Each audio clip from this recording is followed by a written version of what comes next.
then it's time to make a decision.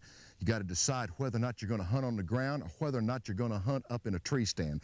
Now, there's nothing in concrete, but here's kind of a rule of thumb that I follow. If a lot of times, especially in the early season, because there's lots of foliage, a lot of times if I'm going to hunt a travel corridor that between feeding and bedding areas, I'll hunt from the ground. And if I'm going to hunt actually in a food source, like inside an oak flat, I hunt from a tree stand. Now, here's the reason why I do this.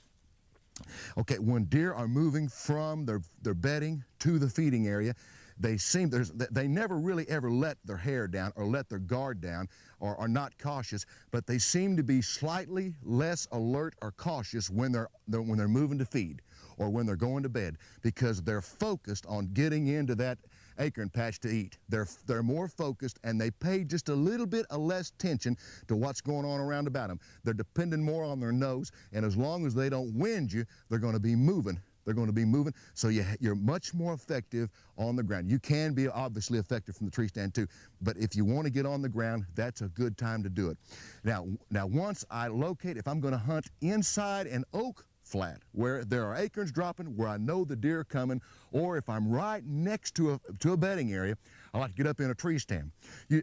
Now logic might say, well, that just doesn't make sense, because you think that once they get into the area and they start feeding, then they're really focused on feeding and they let their guard down, you might be able to slip up on them.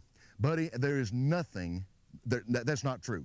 There's nothing farther from the truth, because whenever they actually get to where they're going to be feeding, then there's another thing that kicks in, and I don't have a particular word to describe it, but there's that sixth sense that kind of kicks in, and they've got a guard going. You ever watch a big buck feed? You know, in most instances, he's constantly raising his head. You know, he never is, because he is really, that other sense has kicked in.